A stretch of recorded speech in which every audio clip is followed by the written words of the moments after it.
Roommates, fuck them. Am I right? I got nothing but love for my roommate. I don't know what you're talking about. That's all directed at yours. Oh yeah. I'm sure. Especially when they miss the cardinal rule number 1 of going to get the couch together. You don't do that. Okay. Rule number 1: if you're going to go get a couch, and you are the one who hates the couch that's in the house, you go with the person to go get the couch. You don't go say, "Hey man, thanks for getting the couch. I'll see you later. I'm gonna go suck some dick." You don't fucking do that. All right. Yo. Rule number 1: you get the couch together as a roommate. Yo. That is so much heat. This one, buddy.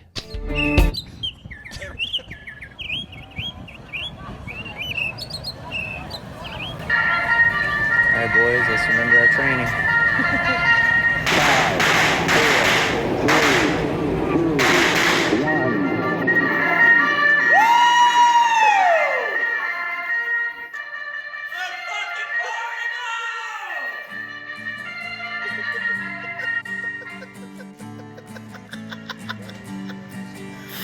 We are some hippies, these are my friends. Come along with me, see how the story ends. We are some hippies, these are my friends.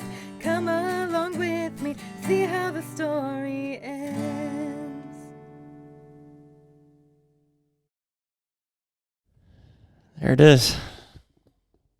Yeah, that's rule number 1. You don't just go dip out after you're the one who shits on the couch of the person that you're renting from, and then be like, "Oh, this person's going to get a new couch." You go with them, and then help them get the couch. Yeah, I mean, hey, totally agree. I didn't Also, clean up after yourselves. I didn't bring the shade. I'm bringing it there because I back that person that's been complaining about the couch. Because I agree. Why don't you give everyone some context here? All right, so Colton has a couch, been around a long time. Everyone has a couch that you have for a long time. And then you usually don't replace it until someone kind of mentions something, right? Because it's comfortable to you. Yeah. So you've been getting some compliments of like, "Hey, probably need a new couch." People might be passing out on it every now and then. They use it more than you do because you're not really in front of it on that couch very often. You're doing other things and other stuff going on. So other people use the couch, right? So they've been like, "Hey man, probably need a new couch." Your cat has really kneed the hell out of that couch too in that one spot. Yeah, and I don't know who it is. Is it Triton or is it Jelly Bean? I've never seen that where a cat will literally, like the cushiony part has kneed it all the way down. I've never seen it like that before either. I was like, wow, that is crazy. So Michael brought it up one day and I backed him. I was like, "Hey man, I agree. Need a new couch. It's probably time. Doesn't have to be expensive. Whatever. Couch on the side of the road can be more comfortable than this couch." Yeah. So then I guess it finally came the day y'all both agreed upon a couch, which is awesome. And then you got the works together. You set up the mission to go get to it. And you were like, "Hey, Michael, I'm going to go get this couch. Let's go." And Michael's like, "That's cool, man. I got better things to do, I guess. Go suck some dick, I guess. So I'm going to go do that. And I will." Just to clarify, he's the one sucking the dick? Yeah. Okay. For sure. Got it. For sure. In and out on this right here, but yeah. So he's like, "I guess I got other things better to do. I guess I love this couch. I don't need to get a good couch, better couch."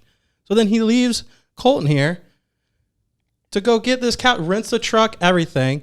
Unfortunately, it seems like the couch situation didn't work out on the back end, but still, the point is he's the one who started the conversation. He's the one that complained. He's the one that got everybody else riled up about the couch situation, and then doesn't do anything about it when the time came. Rule number 1. Okay. All right. So sorry, that just now I'm back frustrates me. Now I'm back in the conversation because I've been a little out of character day. Pretty seasoned day for your boy. How would anybody be seasoned after that? Yeah, that's not where my seasoning's really come from. The spice isn't necessarily come from Michael. I mean, I gave him, a couple chances here for sure. Said I needed the help. Showed up. Didn't need help for that couch. I can't. The thing is, though, is I agreed with him, and now I can't continue backing that because now so I feel like that's where you're really I want frustrated him to continue sitting on that couch, right? And I want him to sit on the worst part of it, right? If I'm I want okay with that, by the way, I want saves his me money. head on the side where the kneading has happened all the way down. Yeah. And I mean, I'm 28 now, and I've spent $200 on couches, like collectively, like over my entire lifetime. That is the amount I've spent on couches. I'm 29 now, and I think just this past year bought an actually nice couch. I was like, I'm gonna invest. Before that, free. I don't understand. It's like a friend of mine bought a $2,000 couch the other day and has a dog that's going to be actively jumping on it. You can't. What? I don't understand that. $2,000. And we see what's come of this couch. And from a cat. I'm like, it's so tough for me to wrap my head around. He's going, I'm going to investing in Triton did, dude. Hard. He's just, so my cat Triton is just the personification of anxiety. And he gets so excited or anxious, and he just needs, and he's literally formed a bowl in the cushion of that sofa. It's always down to the hardness underneath it. Yeah. Like there's the cushion, right? It's through the cushion down to the hard part. I don't know how he did that. So that's why I got the egg chair. I'm like, for sure they can enjoy that now. Now Jellybean just switches off. If Triton wants to get on the cat tower, Jellybean's like, no, I want to get on that. Yeah. And then if Triton wants to get on the egg chair, he's like, no, I want to get on that. So Triton still is just piecing up on the couch. I'm like, I don't know what to do with it. So, damn couch. And also, so not to segue out of that, I mean, we can sit in that spice as long as we want to, but it's pepper right now. Sure. I'm just going along with the spice. Yeah. Maybe it's, I don't know. Yeah. Maybe it's cinnamon. Well, you ever just want to have one of those days where, it's like, hey, you could have used your time more wisely. And I saw a great quote today. Lessons will continue to be repeated until they are fully learned. That's kind of like, it sounds like you keep doing the same. What's the definition of insanity? Doing the same thing over and over? I think the definition of that quote is it's fucking worn out. The definition of insanity is worn out? Yeah. It's a good one, though. Sure. Yeah. Yeah. Water is wet. Mm-hmm. True. Or what was that? If something's underwater, is it wet? I don't know. Getting off topic on that. Go back to what you were saying. So I was just letting that quote like really sink in and resonate with me, just after the day. And you ever just driving down the road and just grip the steering wheel and fuck! That's how it felt. Yeah. Yeah. Usually when I have to drive through Tampa. Yeah. Like every time I hit that interchange through downtown. Yeah. I feel better now. Yeah? Yeah, I mean a little bit. Like, sorry to everybody's ears there. No, I think that couldn't have been too bad. If it was, I apologize. But when you have one of those days where you're like, smoke some weed, man. I'm not making the money I should. I'm not in life. I'm not where I should be in life. Everything is not okay. And then you're fucking eating your breakfast, your fucking bowl of Gratitudos, and you're like, this is the fucking life I was dreaming of. 10 years ago, I couldn't fucking imagine the problems I have right now. Could not fucking fathom being in the place in life I am at right now. And yet, I want to destroy things. This is the dark side, folks.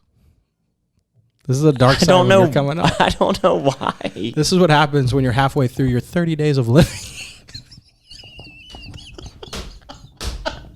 Bro. This is what happens when we do too much. Yo.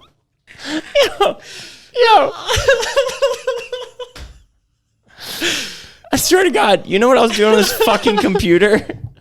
You know what my comfort zone challenge thing was today? What's your comfort zone? I spent $5,000 on a fucking mastermind. And I'm like, fucking 30 days of living, baby. Yeah. All for that one quote. God damn it. So I submitted, you have to go through like a couple like applications and interviews for the, or like review rounds or whatever How for many this. drugs have you done? I mean, this is one of those where they're like, you'd almost be out if you hadn't, right? How do I get into that one? And they're like, well, we need you to submit an admission video. Like, what are you hoping to gain out of this experience? And I just wanted to be as authentic as possible. I was like, what are you hoping to teach me? That's what I need. I said, I don't know. I don't know. I don't know, sir, ma'am. I don't know. He, sure, it, he, she, it. Sometimes you just feel a funny feeling in your stomach and you're like, I should go towards that. That's what I described to them. I was like, here's the deal. I've joined other masterminds. I've been a part of a lot of containers. I've done things where it's like, hey, let's be business professionals, grow, whatever. I was like, this looks fucking cool. I want to be a part of it. I don't know why. Yeah. But most people, I think, let those moments pass by and you're like, fuck it. Yeah, well, that shitty roommate you're talking about is the one that convinced me. I was like, not convinced me, but he held the space, and I was like, he's right. So now we've cost. Now he doesn't come after. You better. I hope this is one of those like open-minded ones. Like, oh, let out how you feel about that person. Have you seen the Grinch doing yoga? Being honest, because that's how I feel. I feel like the Grinch doing yoga. And then they're like, all right, let's all partner up. We're gonna talk about how we feel. And then you grab Michael by the shirt, and you're like, buddy, we're in this one together. No, I'll tell you. I mean, out of all the roommates I've ever had, Michael was hands down the best. And it's just for sure. It was just a misspotted, but still, it's all tongue in cheek. I'm involved in the situation because I'm the one that was backing the whole thing now, and it does come full circle. It does come full circle. I mean, here's the deal.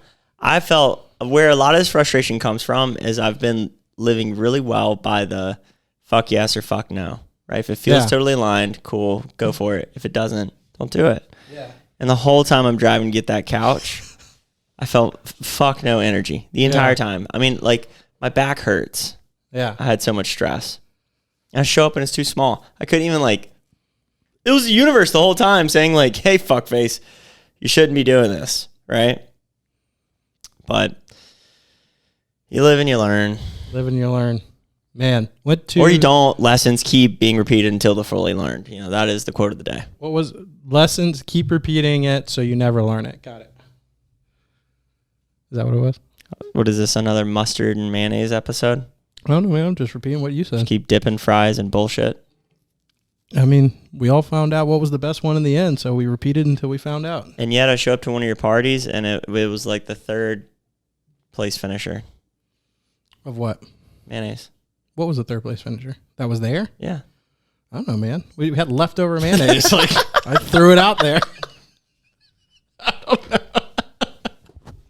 Fair enough. What are you going to do? What are you going to do? Went to Atlanta this past weekend with the girlfriend. Had a blast out there and went to the Van Gogh experience. How was that? That was awesome. Yeah. Highly recommend anybody to go to that. Get super high.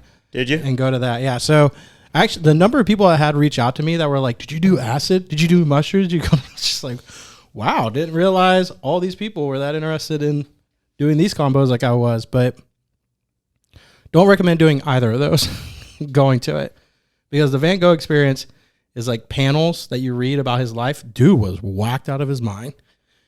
You read a bunch of panels. They like build you up kind of about his life and his story, and you like learn about him and who he was and his background. And then you go into that cool 360-degree room where they show, it's about a 30-minute show. And it's pretty cool. It's on the floor, the walls, everything. I got super stoned and went to that. But highly recommend going and checking that out, but just get high on weed. Don't go on everything else. Because you're going to get in there, and then you're going to be like, oh, shit, I have to read stuff. Like, oh, I have to, like, walk around people to get to this thing. And then, like, let's say you get to the end, and you finally made it, and you're like, oh, amazing. And then it lasts for 30 minutes, and you're like, what do I do with the next 10 hours of my day? Now I have to make it home. Yeah. After that. Sir, you need to leave. Like, sir. Do I? You've been in the same spot for 2 hours. You okay? No. Did I tell you about my Home Depot experience recently? The Home Depot experience. Wait, not earlier today. No. Okay. No. So like a week or two ago. Okay. I was feeling pretty rough after going out on Saturday night. And, took a bit of an edible, as you do. You know, you wake up and you're like, hey, you know what? Like, I'm going to have me a Sunday. Hell yeah. Right? Hell yeah. And, I called a friend. I called Abby on the way to Home Depot. And she has an awesome podcast, by the way, 1% Better with Abby Rogers. Great podcast.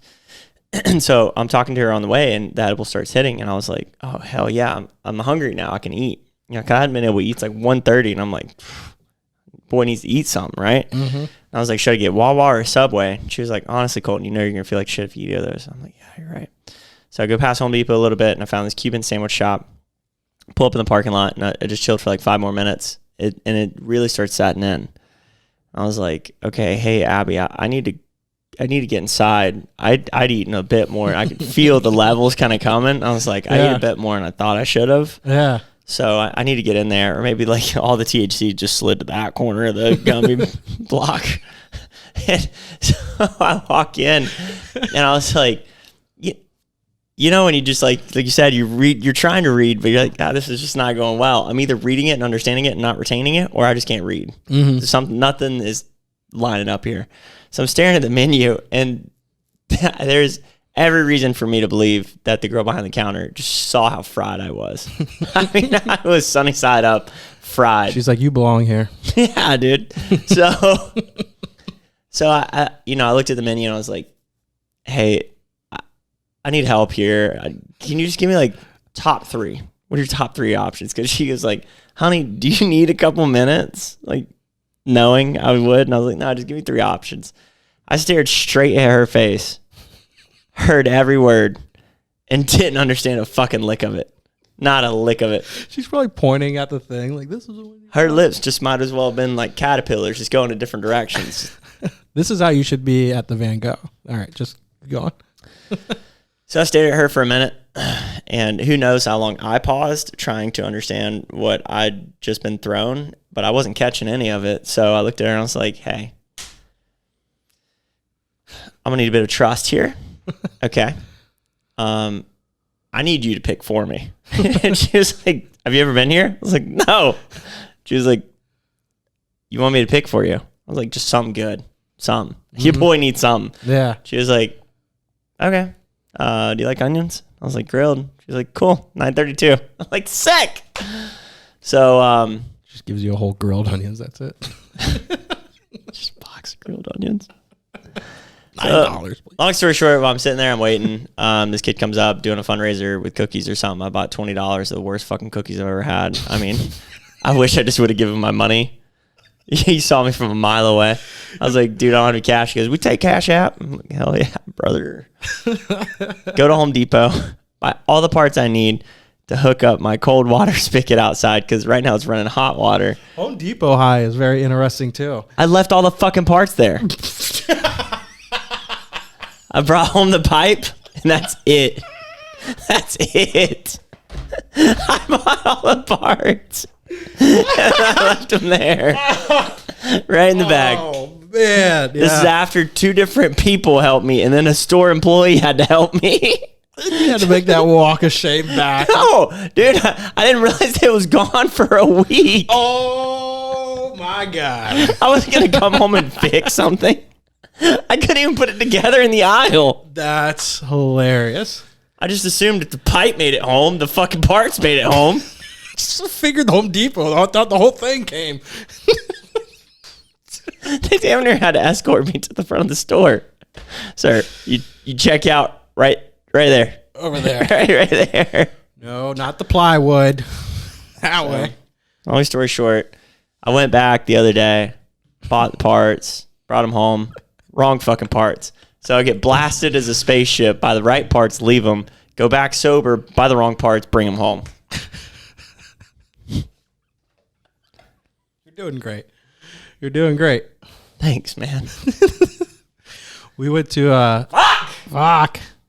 We went to while we were in Atlanta, found out that that's where MLK was born, and it's a National Historic Site there where he was born. So we're like, oh, and we looked it up on the map, and we're like, oh, it's like 15-minute walk, 20-minute walk. And I was like, oh, it seems pretty close by. Let's walk over that direction. And then we're both like, yeah, that sounds like a great idea. And didn't realize as you start leaving the touristy area, it gets a little bit more sketchier and a little bit more sketchier, right? So we like walk through the hood to get to MLK's place. ATL hood's a special kind of hood too. It was interesting. Yeah, to say the that's least. a hard hood. We were getting looks of like, what are you doing here? Yeah. And we thought about taking, there's a train that goes to, there's like a tourist train that hits all the tourist spots. Yeah. And we were like, oh, we only have so much time to get there before it closes.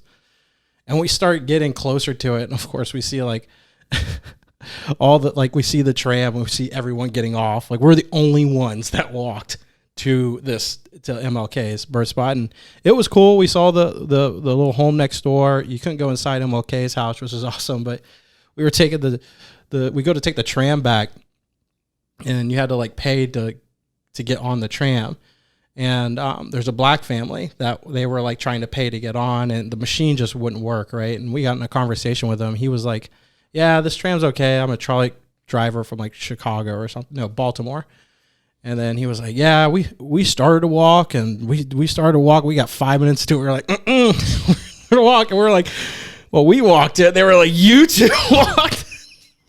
We were like, yeah, we probably shouldn't have done that. He was like, no. And I was like, well, I just wanted to get the full MLK experience, you know? He started laughing. He's like, oh, yeah, you got the full experience. On a scale of like 1, I don't know where this neighborhood would be on a 1 to 10, right? Give me a 1 to that neighborhood. Where would the neighborhood we're currently in right now fall in comparison to ATL hood? This on a scale, like the most hood and then 1 is less hood. Was that hood like the most hood, you feel like? That was pretty hood. That's probably like an 8.5. Yeah, like that was probably 8.5. I think like LA, like under a bridge, is like a 10. Yeah, this was like, at one point we had like a hobo in front of us and a hobo behind us, like walking simultaneously. And I had to be like vigilant because we've been to a city before and almost got robbed. When they're mobile, they're scary. And it was just like, all right, this is interesting. And then like we had another guy cross from the other street and then start walking behind us. And we were like, just keep walking, get there. And all the shops, like no stores are open. They're all shut down and everything. There's nothing open on this side of town. It was pretty interesting to say the least, but like it was just interesting. Because we stayed pretty much in the touristy area because we went to like Coca-Cola, college football, the Centennial, Olympic Park. That's pretty much all in one area, right? Yeah. And so you leave that area and it gets pretty bad. Rough spots. We even took a ride to a pretty cool restaurant outside of that zone, and everywhere between there and there was just like, yeah, let's keep driving.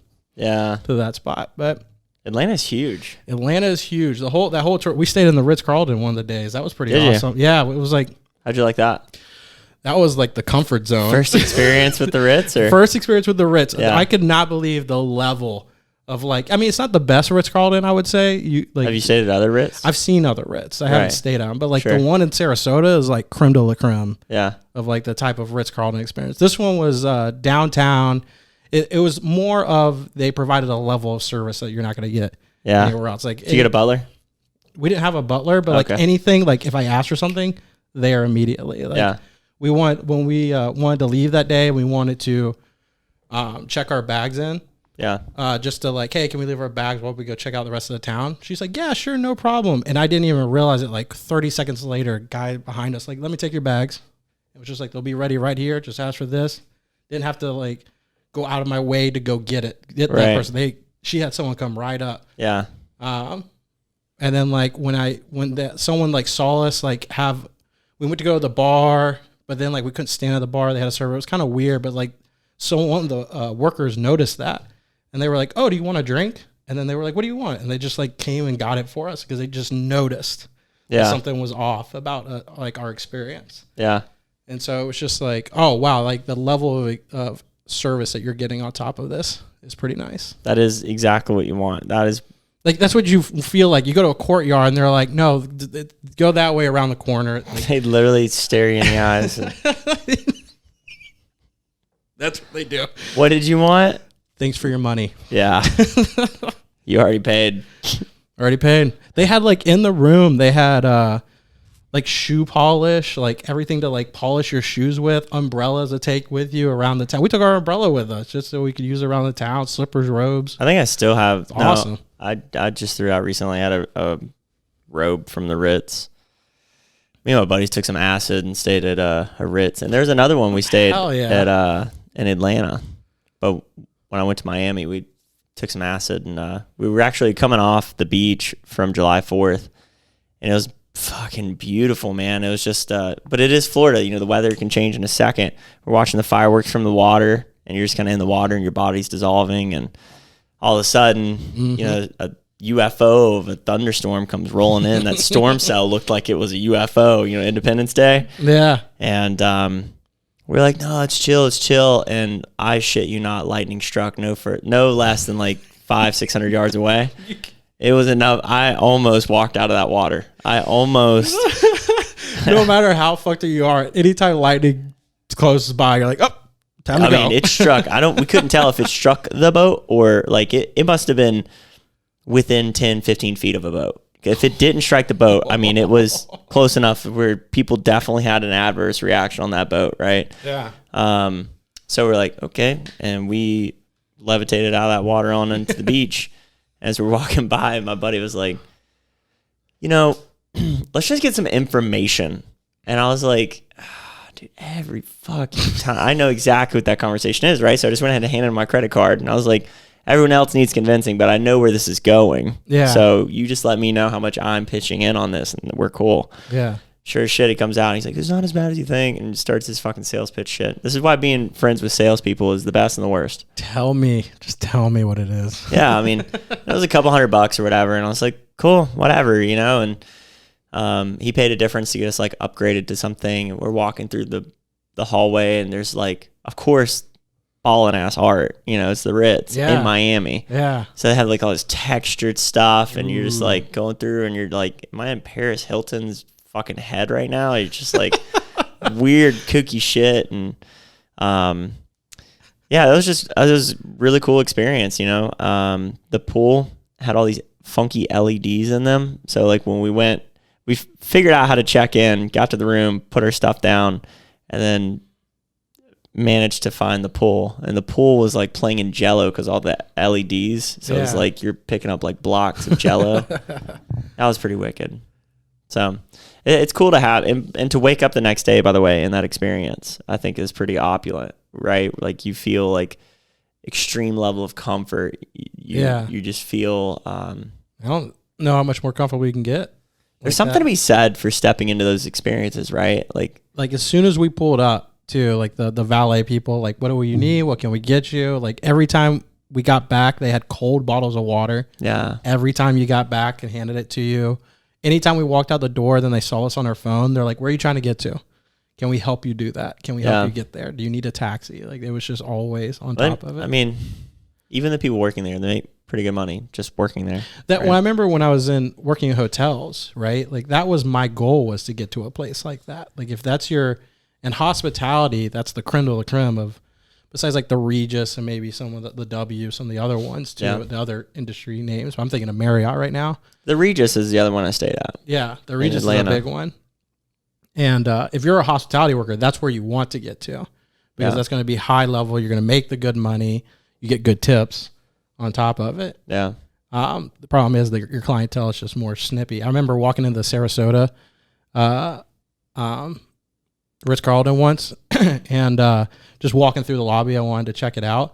And this older lady was ripping on one of the employees, like going in, on, like yelling in the lobby. Wow, nothing. Just about nothing. I don't remember exactly what it was, but I remember it was about nothing. But it was just like, I am paying for this. Like I expect this type of service. And but that one, like that's like $1,000 a night. Yeah, that one down there. We got lucky. We got this one. I looked it up months ago for like $230. Yeah, that's and it was like comparison to the other. I was like, yeah, I'm gonna spend that to stay in it. And then I looked it up the night of just to see, and it was 500. Yeah. So somehow we just got lucky with the pricing. Yeah. Somehow. No, that anytime you stay at a Ritz or anything like that, it's bare minimum like 500 a night. Yeah, I was like, hell yeah, we're booking that. Yeah, the rooms are sweet, but it's always about the service. Like the Regis, we had a butler, and Nice.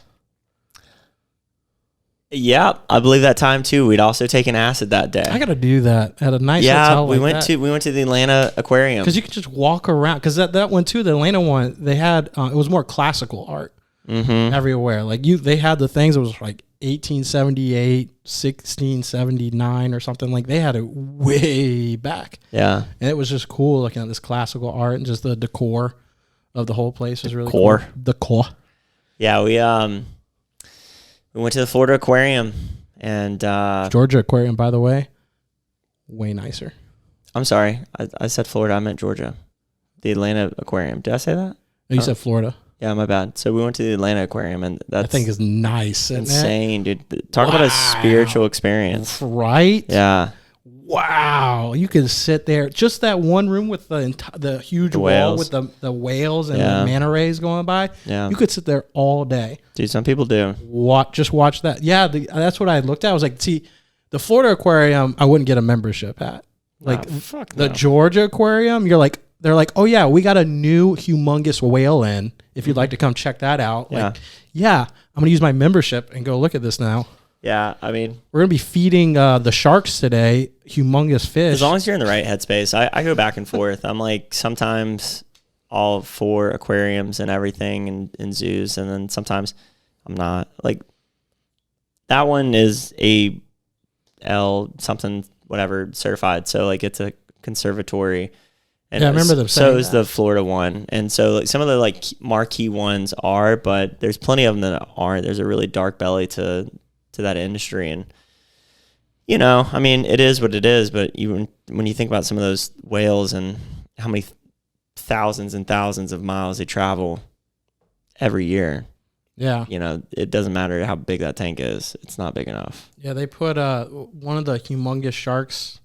It was like a whale shark. I don't know what they call that shark, but it was like a whale shark. I guess it was being bred in Japan for the fin that they do. And then they bought it and just brought it over here. Yeah. And they got it here in like 36 hours. Yeah, they have to. Great whites can't live in conservation. Do you know that? Like in an aquarium or something. Yeah. They'll just eat everything, won't they? No, they just die. That like the longest they've been able to keep one alive is like maybe a year. I wonder if that's because they do kind of like they travel vast distances between. Like, that's the thing about the whales; they travel big distances. I mean, I have no idea. They don't know either, right? Obviously, where they'd keep them alive. They just break down. Yeah, and it's pretty sad. A lot of those animals break down. But on a lighter note, you take some acid and you see the fucking dolphin show, and that's the most metal thing you've ever seen, dude. They got like fireworks going off. Dudes are doing backflips. Yeah, we missed the dolphin show. That we had to book something. It's like you expect a man to jump out with a guitar and like skin tight leather, you know, full jumpsuit on, just like ripping a fucking Bruce Springsteen comes out and he's just going hard. Those dolphins are sick. And then the jellyfish, I literally was like press my face against the tank and I'm like, oh, take me away. Jellyfish, I don't give a fuck about. They don't have a nervous system. They ain't got a brain. Yeah, they're sentient, conscious beings, maybe, but so is my lawn. So mow that bitch every day. Don't give a fuck. I like to think the bad people in the world, when they die, they become jellyfish because it's like, what can you do? Nothing. I mean, maybe, but what is you become a jellyfish? What is the animal? Is it the jellyfish that like we don't know how old they are? Like they don't die. Is that the jellyfish? They just go back. They just like go back down to like the polyp or something. I don't know. There's something. You can be a really smart person that sounds stupid, you know? Like, that's my experience in life. There's definitely, I've heard of that where there's an animal where it just kind of goes and then it sheds something and then all of a sudden it comes back. Yeah, I don't know. Newer. I don't know. But then you got to reproduce. So wouldn't they just be everywhere? Unless they're being eaten. That means they have to have a lot of predators then because then they're constantly being eaten. Jellyfish, turtle. Basically it. Oh, turtles are like nom nom nom. Turtles fuck them up. That's why like, plastic bags fuck turtles up. It's like a gummy bear. Oh yeah, that's like gummy bears. Nom nom nom to them. Yeah, maybe. Maybe. You're like, yeah, snack time. Yeah, that's the plastic really is doing a number on the world. I was talking to Gracie last night about this, where we were talking about the state of the world. And have you ever read anything by Peter Thiel or Peter Diamandis? No. I think one of the books is titled Bold, co-authored with Bill Gates and another guy. They talk about, like, you know, I'm a firm believer, and I said this at the Landmark Forum when the lady was kind of pushing on how, you know, look how many bombs are being dropped.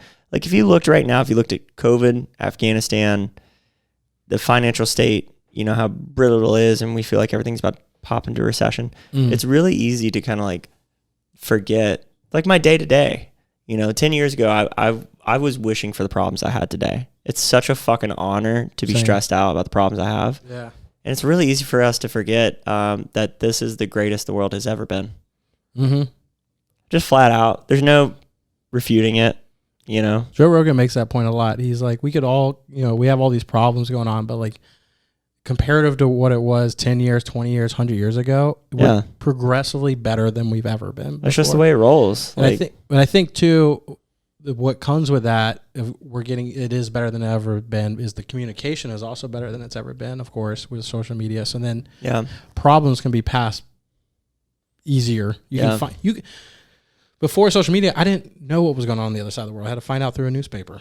Right. But now, within a blink of a second, data and information spread so fast. So fast now. But I think also that's what's being used against us to try to push clicks. Click, click, click, click, click. Yeah. To get us. Dopamine fix. Those dopamine fix. And for whatever reason.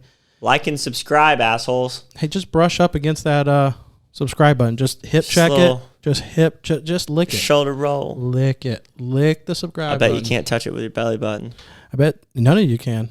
That's your challenges right now. 30 days of trying to subscribe. So how do you feel about the whole Taliban thing going on? It's a fucked up situation.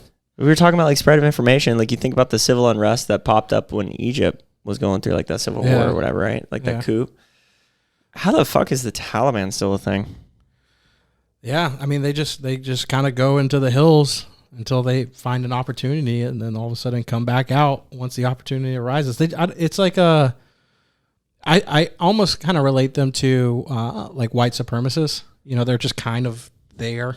You know, they don't go. Yeah, if the white supremacists had a religion. And they were crazier and just was like, they didn't have a mindset of like. White supremacists is pretty crazy.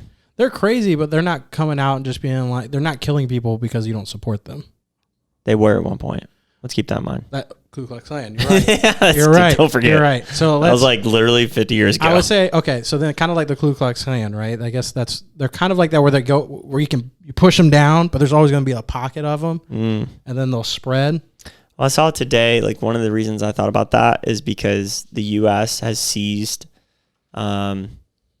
Afghanistan assets. So like if we have, this is a real conundrum. We have $7 billion of their dollars. So along with other foreign entities, we've just like international, the G7 summit has completely, you know, all the first world countries have said we're going to lock down Afghanistan's assets.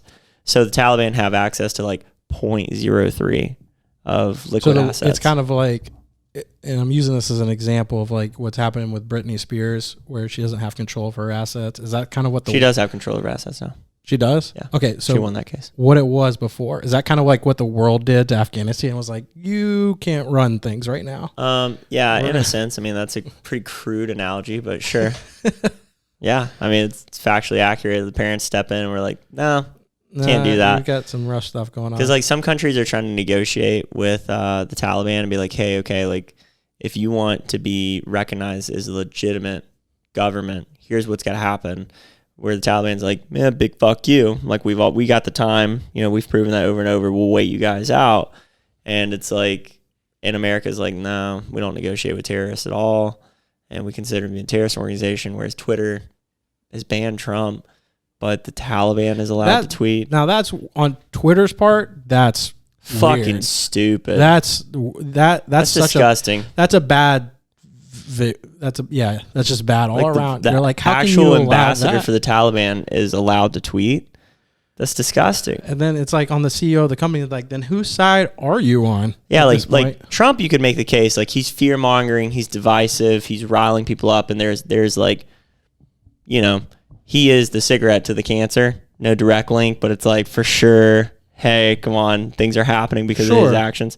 The Taliban's fucking directly beheading people. They're beheading people. They're killing. They're bombing. They literally did last night. They bombed people. Like in there, and the whole situation of also just pulling out directly and leaving all of our stuff there immediately. That was done poorly, entirely. Yeah, and then I found out, I was like, whoa, this wasn't Biden's plan. It was Trump's. Biden just executed on it. No, Trump started the process of getting everyone out, and then Biden ended up saying, well, fine, we're going to do it Trump's way, which it wasn't Trump's way. They ended up just accelerating the process and just pulling people out immediately. They didn't. I don't think we both know enough to know on that, but I know that process is that Trump had a multi-year process to getting people out of there, and then Biden struck it down and said, no, we're just going to cut it off immediately and get everyone out of there. And the problem was, he also just left behind all the military equipment. I know you know that. They also left behind all the Americans there that are currently there. They literally, like those planes. By the way, both of those are gross simplifications because Biden did carry out the timetable that Trump had put in place. And they were saying that was really the Achilles heel in this, is telling the Taliban, like, hey, here's the exact date that these assets and, these entities are going to be pulled out. And so it was really the Taliban accelerating and the local Taliban militia also pulling out. There's also an essence of like we've been training the Afghanistan people for a while. Like we're providing them weapons, training them, and like how did they not? It didn't seem like there was ever a fight by their own people to step up. I watched a really good Vice piece on that the other day. I encourage everyone, if you happen to be listening, to watch that Vice piece. It's like 20 minutes, and they detail, dude, Vice has some of the hardest motherfuckers out there as far as going out there and getting in the real thicket of it.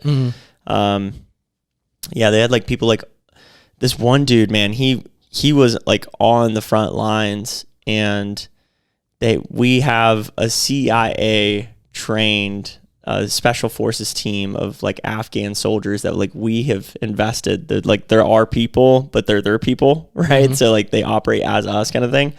And this journalist, like they flew in on a commercial flight to this place, and then the Taliban just like they thought they'd have a couple weeks, and it was like 2 days. All the flights get canceled, and they're like, oh shit, and then it gets real, and all these soldiers were like, I think it was like 1,000 soldiers were like, okay, hey, let's prepare. Like, this is it. This is our last stand. The journalist is like, yeah, cool. I'm going to die. Like, I get to document this, and like, this is it. Like, wow, this is the last stand. And that night, the president of Afghanistan had fled, I believe. And I'm paraphrasing this a bit. So sorry if I get that detail wrong, but so this is very recent stuff. Yeah, this is like a couple days ago. When you saw all those crazy images of people on the tarmac and shit, right? What that came from is that the local Afghan military formed a truce with the Taliban because they were outgunned, outnumbered, malnourished, and just exhausted. They've been fighting this fight for so long, and they're just like they don't have, like, people think, they look at our military and look at the other militaries like we are a fine-tuned machine. Like there's a reason we are who we are. The other militaries don't, especially not Afghanistan. You know what I mean? Like, we shit all over every single other military in the world. Every single one of them. Yeah. It's not even close. Like, not even in the same fucking ballpark. You know what I'm saying? So you're talking about Afghanistan militia, like, they're just over it, man.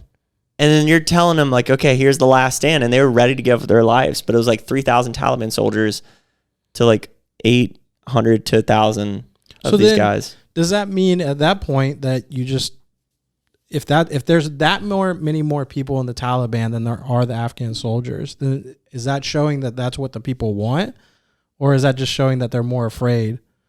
Well, they don't want to step up. That's what I'm thinking. When I hear is that what the people want, you want to frame that inside of an arena where the main factor is lack of education. Right? Like, especially when you think about like something like creating a camp for suicide bombers. If have you ever looked into how they train the suicide bombers. I've looked into that. They put them on the brink of insanity. Yeah. You know, like they literally are just like tortured. Mm-hmm. And until they're like, okay, my path to salvation is killing myself. Like that's the only way out of this. And so they look at the Taliban, they look at like Sharia law as like, no, that is what's right because that's what's going to get me to riches. That's what's going to restore peace in my country. Like it's, at the end of the day, everybody wants the same thing. We all want peace, love, and happiness, right? Like there's some evil people out there, but at the same time, they think they're still doing what's right for the world. But when I think about it too, if they want to be recognized, like let's say we recognize them, but then all of a sudden they start coming out and suiciding people because the world doesn't agree with them. Then that's when the world gets pissed, and it's like, look, if you want us to recognize you, can't just be going out. I just wonder if we're going to be going back in. I mean, we went back in for the oil. I think at some point it's just going to be just drop something on them. Where? Solve that problem. Drop what? Where? I don't know. They go hide in the mountains. It's going to be tough because they could just hide in those. Yeah, like a nuke? Is that what you're saying? Just drop a nuke? Everyone. That way the fallout just fucking fucks everybody? Yeah. Yeah. Maybe that's what it is. Maybe that's the end of it. Right there. That right there, dude, that's the most triggering statement with fucking rednecks. So we just need to drop a bunch of bombs on North Korea is like, man, we thought it would be us, but it's Taliban. All right. We haven't heard from North Korea in a while, man. Yeah, they're staying quiet. They're like, so the moral of the story, especially from that Vice piece, is that the military was ready to fight. That I'll watch that piece because that sounds. It was the higher ups that called the truce so that people could save their lives. And so what they did is they basically said, hey, if you just, we'll give you a window, just lay down all your arms. And the Taliban told that to the. So they left all the equipment, basically dropped their guns, got on the plane, got the fuck out of there. And so you have, and that's how the journalist got out. He happened to get paired up with our assets that normally is strict no access, whatever, but he's like, that's how desperate it was. And like, I'm an American, please let me on this plane. Yeah, I mean, it was just such a tumultuous time over there. I mean, you just look at how many people are like fleeing for their lives, and here I am stressed out about getting a couch today. Yeah, I've been thinking about that. I have my day-to-day problems, and you look at the news, you're like, man, it is bad over there compared to what I am over here. Blessed. And the weird part is, like, I remember when I was traveling, when I was backpacking through Europe, and I got to the UK, and I got flagged at the passport thing. Like, it's so automated. Like, when everything's going smooth, you don't notice anything. And I love that design in the immigration process. If everything's fine, everything's fine. Mm-hmm. But it will ferret out the ones that it's not fine for. And I got flagged, and I was like, oh shit, I get to see like the other side of this. It's pretty cool. Like, my whole thing lit up red, right? Like, you're going through these gates, and my thing wouldn't let me through, and it lit up red. And I'm like, oh, this is interesting. But when you're an American citizen, you might as well be walking through the fucking airport with a badge, right? Like, you're going anywhere in the world. You're like, it's fine, right? The guy calls me over, and he was like, so there's a thing about spending a certain amount of time in certain countries. It was like 3 months, and I was coming up on that. And so they just wanted me to be aware, right? To show documentation that like I'm getting the fuck out of there by a certain date. And so hold on. So that's interesting to me that they like, you're going about your business in Europe, and you're like enjoying the time of your life. But you're also being tracked. Yeah. Like wherever you are, they're like, you've been in this country. Yeah. That's fascinating. Yeah, because I mean, here's the deal. Like, that's what visas are, right? When you have a passport and you go into a country, that's a visa to be in that country, and there's stipulations behind that, right? Yeah. So, what if you came back? Like, let's say, example wouldn't happen, but let's say you took a boat and you came back to America and you landed on the beach, boom. Mm-hmm. But they still think you're over there, right? And then you're back over here, and then you start living and do your day-to-day stuff, like. You're an illegal alien. Once you're here for 5-7 years undetected, then you can. But are you an illegal alien even though you live here? Oh, would that be considered an illegal alien? No, it's not a big deal. Okay. Yeah, it's the whole getting in. Because I mean, here's the deal. Like when I went to the Bahamas, I got off of the cruise ship and immigrated that way illegally. Okay. So, there was no real way for anyone to track where I was at, and everyone was kind of pissed about it, but it was cool. You know, I like called Carnival and had to get all these like approvals ahead of time. Like I had kind of a paper trail to show whatever.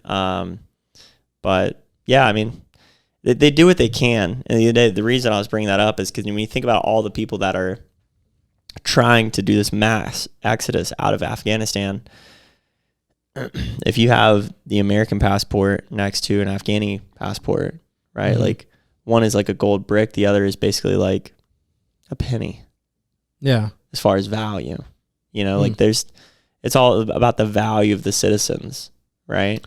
Interesting. And so what an American citizen brings to the table is typically much more valuable than Afghani. And so there's literally only so many countries, like with something like this happens, most countries are actually going to start locking down their borders to those citizens because they're like, hey, we can't just have all you guys flooding into our country. Isn't that what kind of happened with Syria not long ago? They were flooding into Germany, and Germany had to stop it. Yeah. Like, wow. Yeah, because I mean, at the end of the day, here's you know, kind of the wake up call when people are like, hey, I don't want to be involved with politics. Everything that you see going on right there is politics. That's where the politics part gets nasty now. Because really nasty. Yeah, because they have to start making whose side are you supporting? Yeah. Right? And then you're like, I don't want to be a part of this anymore. It's gotten too bad. I want to go somewhere else. And then now there's things out of your control. And these other countries are like, hey, we feel for you. We're sorry. But you can't come over here. And so like, that's that tribalism, that clan where it's like, fuck, dude, now I gotta deal with this problem. Right. And so just kind of interesting to think about, right? Like it's not something that impacts our day to day. And like, we're just so fortunate to live in the country we do. But when you travel, you see more things like that. Like, especially when I was going through like Thailand or Haiti is a great example of how corrupt that government is. Like we were trying to ship in our medical supplies, and we had a $3,000 shipping container, like $3,000 shipping container, and thousands and thousands and thousands of dollars of, you know, very valuable medical equipment inside. And thank God for Andy. You know, he's from the country, but he was like, no, you have to find. They're like, sorry, you know, we can't find the paperwork for it. And he's like, you have to find this for a medical clinic. For like, we have to get this done today. And they're like, yeah, we don't know where the paper's at. And so then you have to have the conversation around bribing them. Were they doing that on purpose because they wanted the bribe? Yeah. Either that or it just takes, you know, a long time. Things get lost in the shuffle. I'm sorry. So if you just don't know how to grease the wheels, your shit just gets loaded on a truck somewhere one day. And, oh, yeah, we lost paperwork, and it's also not in the yard. I think that's what was happening with Cuba for a little while. When they were sending stuff to Cuba after the major disaster, they found like tons of stuff in warehouses because the government was like, "Oh, we're going to take it over here." Yeah, I mean that's just how those kind of things roll, and it's. Oh, and I remember you telling me about Haiti with the cube water. Yeah, when we were in the Coca-Cola World of Coca-Cola, they had all their like products on a wall, and there was cube water. Really? On the wall. Yeah. On display. I was like, oh, wow. Kind of interesting, right? When you see it. Just a little plastic cube of water. Yeah, like a little pouch of water. One time. So it's water, not soda. Yeah. Yeah. Yeah, it's wild to watch them work. I helped raise some money the other day. And that was super cool to see that medical clinic we built and just finished a couple years ago. This year has delivered 450 babies this year. Half of those are emergency C-sections. Whoa. Yeah, so you're talking 200 something individuals. Not only new souls being brought into the world, but also mothers that most likely would have lost their life as well due to birthing complications. Wow, that's awesome. That's pretty wild, right? Yeah. So you're thinking about like how many lives that it's like a 400 double down, double down life save. Yeah, 400 fold increase. And so, yeah, if anybody wants to donate to that, you know, check out my Instagram. And how many probably saved from just the year of all the problems? Yeah, and so that just represents a very small fraction of what that medical clinic is doing. Yeah. The Red Cross donated this shipping container that is a sterile environment. It's an emergency operation container. And so that's all that one container is doing. And so picture probably 6 more containers of activities taking place between pharmaceutical, general dentistry, general stuff going on. I mean, it's not like we can do everything there, but yeah, even when you just think about that alone, I was trying to explain that to a friend the other day. Joshua Kennedy, shout out to him, and Josh Taylor and Scarlett, Kyle. I mean, so many people have donated, but $40 a month is quite literally bringing in 2 souls a month into the world. Like, you are saving 2 lives. Wow. And it's hard to quantify that, right? $40 goes that far. Yeah. There. Yep. Man, and that kind of goes back to the value of like what you were saying, the civilian. Like, our dollar value is so much higher than some places in the world that it goes that much farther. Yeah, I mean, it's also just about like being in the right place, right time, right? I mean, that's another thing from that book I referenced earlier, Bold. One of the main reasons that Bill Gates is attacking the problems that he is, there's all these conspiracies and things, but like vaccines, like malaria, like I personally, I don't have my COVID vaccination, but like, say whatever it is, everyone can use their own discernment, but like clean water, vaccines, and that's the thing. Everyone education says the conspiracy theory with him, but it's like he's actually doing what everyone says a billionaire should do. Yeah.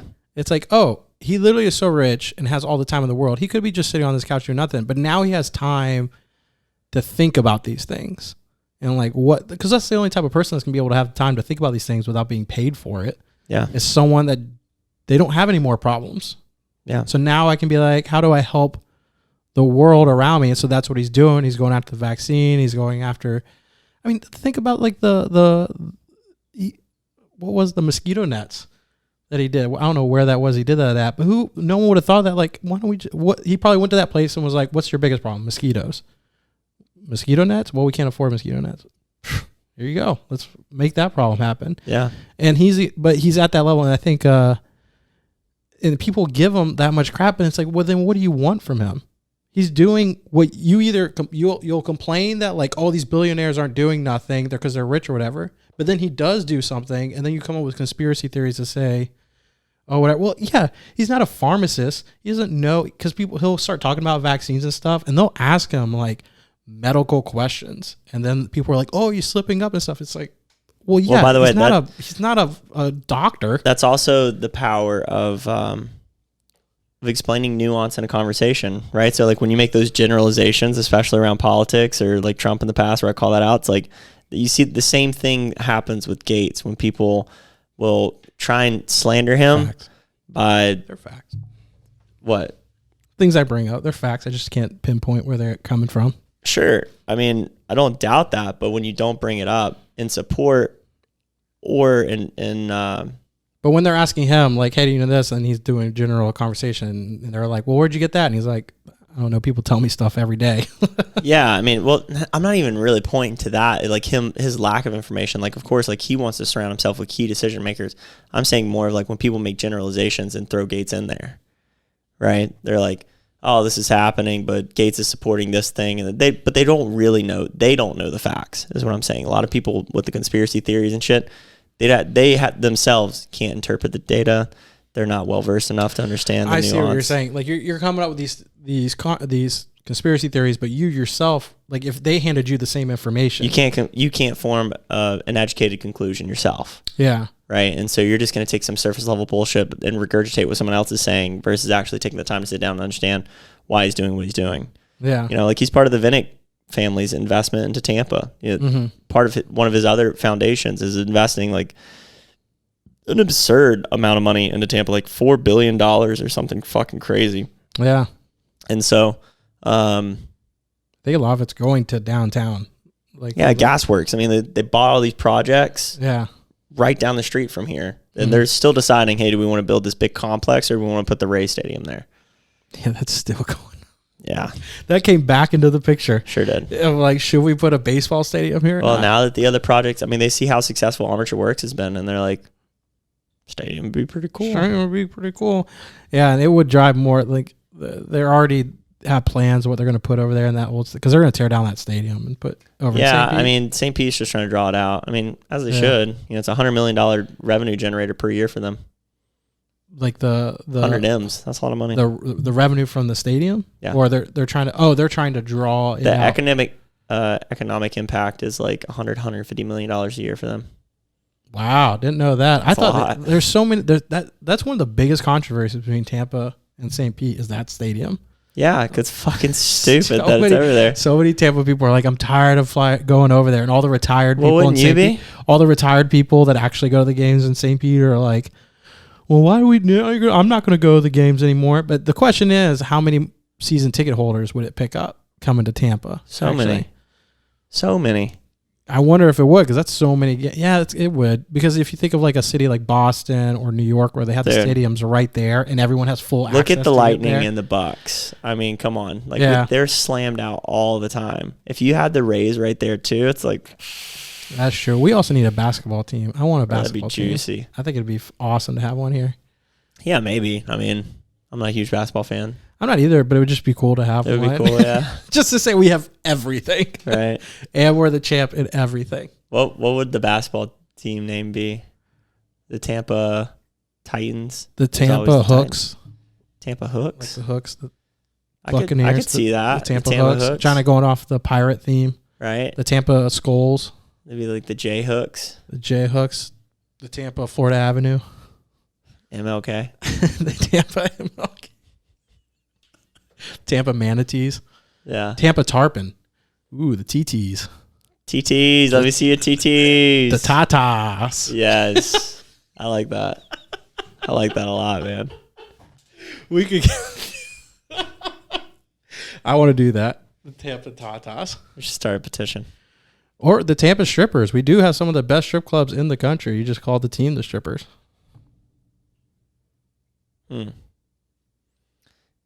Yeah, I think that we're onto something on that one. The Tatas or the Strippers. I don't know. this feels like a good place to end it. Think of the mascot. All right. If you love this episode, please share it with someone you know, someone you love. Please. And Just brush up against that subscribe. tag us in it. Put that boob on that subscribe. I'm at Colton DM. Dylan's going to be busy At Dylan Whitten. I wanna rubbing hear it. himself. Yes. Bye, guys.